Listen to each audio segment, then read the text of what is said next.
साथियों नमस्कार, स्वागत आप सबों का बिहार एसटीईटी को लेकर के। आज ये वीडियो मुख्य रूप से 7th फेज़ की जो नोटिफिकेशन है, जो प्रोसेस है, उसमें होने वाले देरी के संबंध में, साथ-साथ शिक्षा विभाग के माध्यम से जो रोस्टर जारी करने का जो मसला था, जो रोस्टर क्लियरेंस का मसला था, वो कहाँ तक पहुँचा, प्रधान शिक्षकों को जो पद आवंटित किया गया था, उस विषय में, साथ ही साथ 80,400 जो स्टेट क्वालीफाई अभ्यर्थी हैं और स्कूलों की जो स्थितियां हैं कि अलग विषय के अभ्यर्थी जो हैं, गणित विषय के अभ्यर्थी हिंदी पढ़ा रहे हैं, हिंदी विषय के अभ्यर्थी गणित पढ़ा रहे हैं, और उसके बावजूद भी इतने सारे, चाहे प्रारंभिक का मसला हो, चाहे उच्चतर और उच्च माध्यमिक का मसला हो, सारे जो शिक्षक अभ्यर्थी हैं वो क्वालीफाई होने के बावजूद सड़कों पर बेरोजगार भटकने के लिए मजबूर हैं। और उस दरमियान आचार संहिता का हवाला देते हुए सरकार ने जिस प्रकार से बहाली को डिरेल किया है, और उस दरमियान 7th फेज़ की बहाली में देरी, सभी बिंदुओं पर हम लोग चर्चा करेंगे। सबसे पहले बात 7th फेज़ से ही स्टार्ट करेंगे कि 7th फेज़ आपको पता है कि गवर्नमेंट ने लगातार कहा है कि 6th फेज़ के बाद शुरू होगी, और जैसा कि प्रधान सचिव ने पिछले बार जो है वो जनवरी की बातें कही थी कि जनवरी में 7th फेज़ शुरू होगी। लेकिन यहाँ पर ध्यान देने योग्य बात है कि जनवरी में 7th फेज़ का नोटिफिकेशन आ जाना, ये थोड़ा सा अब कष्टदायक जरूर लग रहा है। कारण क्या है? कारण यह है कि अभी आपको 6th फेज़ की जो स्टेट की बहाली थी या प्रारंभिक की बहाली थी, अगर आप स्टेट की ही बात करेंगे तो 10 दिसंबर तक उसकी सारी जो अंतिम मेधा सूची, अंतिम चयन सूची जो है वो अपलोड करना था, परंतु आचार संहिता का हवाला देते हुए सरकार ने उसे डिरेल कर दिया और वो पोस्टपोन्ड हो गया। 10 दिसंबर के बाद तकरीबन 1 से 1.5 महीने का समयांतराल जरूर उसमें लगेगा। उसके बाद डॉक्यूमेंट वेरिफिकेशन में गवर्नमेंट जो है उसमें समय ले सकती है।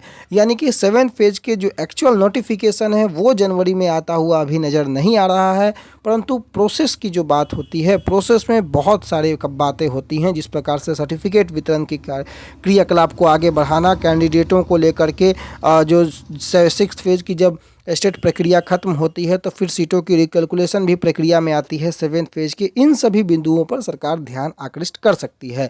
कई लोगों का यह सवाल था कि जनवरी में कैसे, तो प्रक्रिया शुरू होना और नोटिफिकेशन आना, दोनों में बहुत अभी अंतर है। नोटिफिकेशन तब आएगा जब सारी प्रक्रियाएं पूर्ण हो जाएंगी, जिसमें जो कि सर्टिफिकेट वितरण से लेकर के सीटों के रिकैलकुलेशन तक की बातें होती हैं, जिसमें 6th फेज़ से बचे हुए बैकलॉग वैकेंसी 19 से 21 तक की वैकेंसी। और इसमें देरी कैसे होती है आप यह समझें। देखिए, रोस्टर क्लियरेंस आपको जो है शिक्षा विभाग ने सीटों को डिस्ट्रीब्यूशन करने के बाद जो है जिला शिक्षा पदाधिकारियों को कहा था कि आप जल्दी से रोस्टर क्लियरेंस कीजिए, और 23/10/2021 तक जो है आरक्षण समाशोधन के पश्चात जिले की कोटिवार जो रिक्ति थी उसको समेकित कर प्रतिवेदन जो है उसके सॉफ्ट कॉपी को इसमें भेजना था, परंतु उसके बावजूद भी यह कार्य जो है उसके प्रति लापरवाही बरती गई, कर्तव्यहीनता जो है वो दिखने को मिला। और उस दरमियान पुनः जो है 8/11/2021 को गवर्नमेंट की तरफ से, निदेशक प्राथमिक की तरफ से यह पत्र जारी किया गया कि 24 घंटे के अंदर जो है यह निश्चित रूप से उपलब्ध कराया जाए। यानी कि जिस प्रकार से गवर्नमेंट रिकैलकुलेशन मांगती है, गवर्नमेंट सीटों का डाटा मांगती है, गवर्नमेंट कोई चीज़ जब जिला शिक्षा पदाधिकारी से, बीईओ से, डीईओ से जब ये मांगा जाता है तो समयानुसार अभी तक तो नहीं पहुंच पाता है। उसके लिए 2 पत्र 3 पत्र, अब ये देखना होगा कि क्या 24 घंटे के अंदर ये पहुंच पाता है या नहीं पहुंच पाता है। 23/10/21 से लेकर के 8/11 ये समय जो है वो प्रक्रिया में लगती है। अब 6th फेज़ जब अगर ख़त्म होती है, मान लीजिए कि सपोज कीजिए कि 6th फेज़ जनवरी लास्ट में ख़त्म हो जाता है, उसके बाद अगर सीटों की रिकैलकुलेशन होगा तो आप ये मान के चलिए कि सीटों की रिकैलकुलेशन में गवर्नमेंट जो है वो आपको 1 महीने से 1.5 महीने का समय लगा देगी।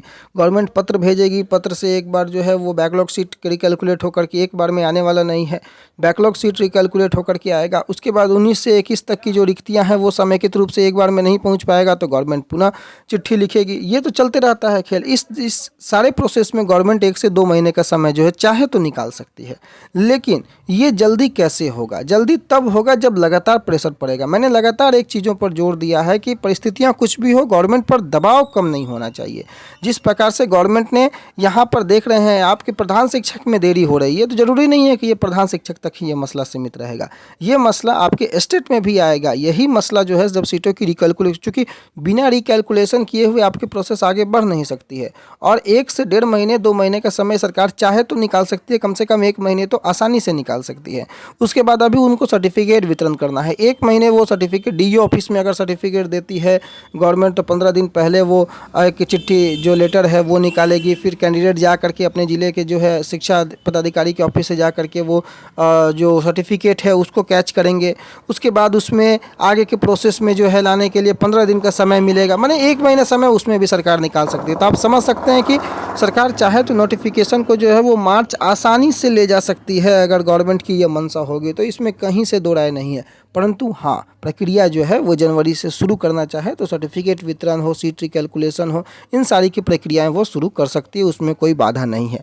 बात आती है आचार संहिता को लेकर के। संदीप सौरभ जो पालीगंज के विधायक हैं, उन्होंने ये ट्वीट किया है, आप लोगों ने देखा होगा कि आचार संहिता में नियुक्त शिक्षकों की ज्वाइनिंग पर नहीं लग सकती है रोक। 6th फेज में जिस प्रकार से सरकार ने रोक लगा करके प्रक्रिया को रोक रखी है, और ये 6th फेज खत्म नहीं होगा तब तक 7th फेज शुरू नहीं होगा।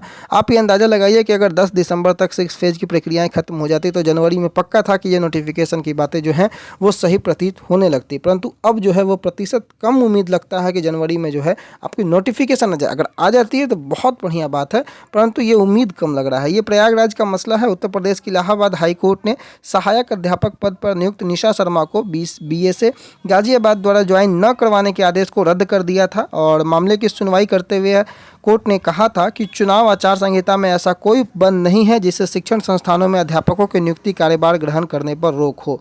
ये संदीप सौरभ पालीगंज के विधायक हैं जिन्होंने ट्वीट करके बताया था। तो जब इलाहाबाद हाई कोर्ट का ये फैसला है कि भाई किसी आचार संहिता का अध्यापकों की नियुक्ति में रोक नहीं लग सकती है, तो फिर ये बिहार में ही क्यों 6th फेज के जो कैंडिडेट जो चयनित है उनको ज्वाइनिंग लेटर क्यों नहीं, उनको भी तो ज्वाइन कराना चाहिए। और चूँकि वो जब तक ज्वाइन नहीं होंगे तब तक आगे की प्रक्रिया बढ़ेगी नहीं 7th फेज की।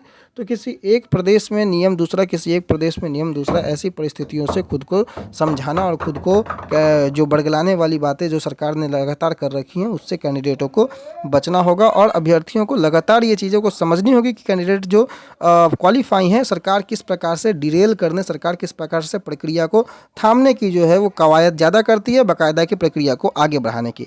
समय देखना होगा कि आगे किस प्रकार से ऊँट कर किस करवट बैठता है। परंतु आचार संहिता के कारण जो रोक की बातें हैं उसको लेकर के संदीप सौरभ का जो ट्वीट था उसको मैंने आपको यहाँ पर दिखाया। आगे आने वाले इमेज में आप यहाँ पर देखेंगे कि हिंदी के शिक्षक गणित तो विज्ञान दूसरे पढ़ा रहे हैं।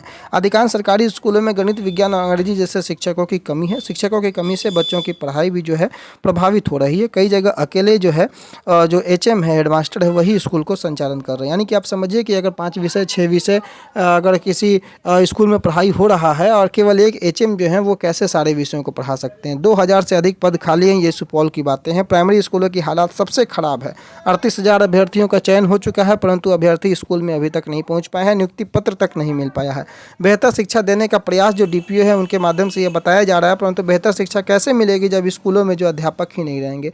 हिंदी के शिक्षक गणित कैसे पढ़ा सकते हैं, ये तो ध्यान देने वाली बात है।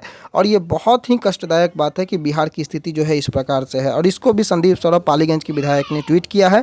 और इस चीज़ों को आप लोगों से भी ये रिक्वेस्ट होगा कि जब समय अभी है आपके पास जो कि आप डिजिटली रूप से इस चीज़ को आगे बढ़ा सकते हैं, तो आप लोग भी बढ़ चढ़ कर डिजिटली प्लेटफॉर्म पर, ट्विटर पर, सोशल मीडिया पर आकर के अपनी बातों को आगे बढ़ाएं कि सरकार शिक्षकों की इस घोर कमी में बिहार को किस गर्त में ले जाने का प्रयास कर रही है, क्यों शिक्षकों की नियुक्ति नहीं हो रही। मसला 6th फेज का हो या 7th फेज का हो, शिक्षकों की जब तक बहाली नहीं होगी तब तक आगे की बहाली की जो रास्ता है वो प्रशस्त नहीं होगा। इसलिए बहाली होनी बेहद आवश्यक है। रही बात कोर्ट केस को लेकर के, तो कोर्ट केस स्टेट 90 में भी कई हो रखे हैं और उम्मीद है कि आने वाला जो हफ्ता होगा वो बड़ा क्रूशियल होगा। आने वाले हफ्ते में जरूर किसी न किसी केस की सुनवाई की संभावनाएं बनती नजर आ रही हैं। सुनवाई होती है, कोई डिसीजन आना चाहिए और उस डिसीजन का इंतजार लगभग सभी को है। देखना होगा कि आगे क्या डिसीजन निकल करके आता है। जो भी डिसीजन होगा वो शिरोधार्य होगा, परंतु आने वाले निकट भविष्य में एक अच्छे डिसीजन की उम्मीद लेकर के सभी 80,402 जो अभ्यर्थी हैं, क्वालिफाई हैं, वो उम्मीद में बैठे हैं कि जरूर कोई ना कोई अच्छा डिसीजन आए और वो आने वाले समय में अपने अपने विद्यालयों में कार्यरत रहे। फिलहाल के लिए इतना ही। आने वाले समय में कोई भी नया अपडेट है सबसे पहले आपको अपडेट करेंगे। तब तक के लिए अपना बहुत ख्याल रखें। धन्यवाद।